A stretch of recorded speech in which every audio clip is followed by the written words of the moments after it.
আসসালামু আলাইকুম। কি অবস্থা সবার? আশা করি সবাই ভালো আছেন। তো আলহামদুলিল্লাহ আমিও ভালো আছি। তো ছোট ছোট খেজুর থাকা অবস্থায় গাছটার আমি ভিডিও দিছিলাম যে খেজুর গাছটাতে পোকা ধরছিল, তার জন্য খেজুরগুলো আর রাখা যাবে না।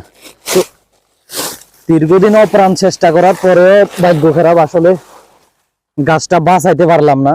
তো যেহেতু আসলে গাছটা এখানে বাঁচাইতে পারলাম না, তো কিছু করার নাই, গাছটা আর এখানে রাখি লাভ নাই। যেহেতু গাছটা না বাঁচার কারণ হচ্ছে গাছটা প্রায় 80% জায়গায় পোকে খেয়ে ফেলছিল।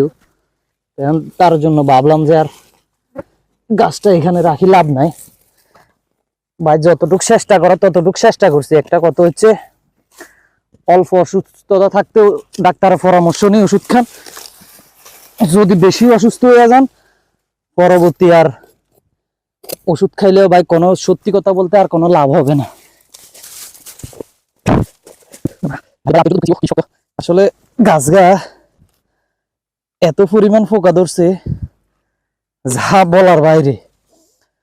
80% খাওয়ার কারণে গাছটা টিকে নাই। তো যেহেতু টিকে নাই, কয়েকদিন পরে এটা থেকে 2 ফুট বাড়ে আর একটা গাছ লাগামো 2 মাস পরে।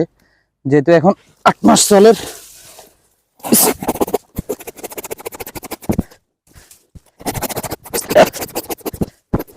আসলে মা অনেক কষ্ট।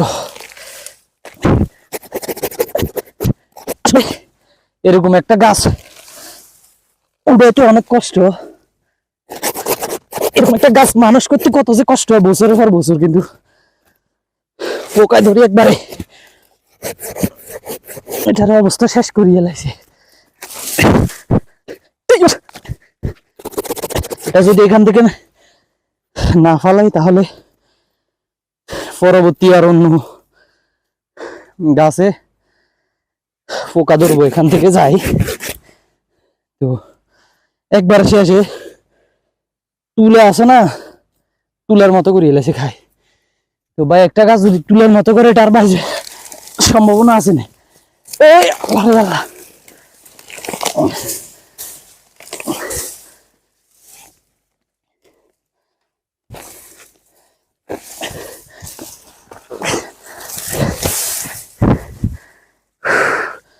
মারি মা।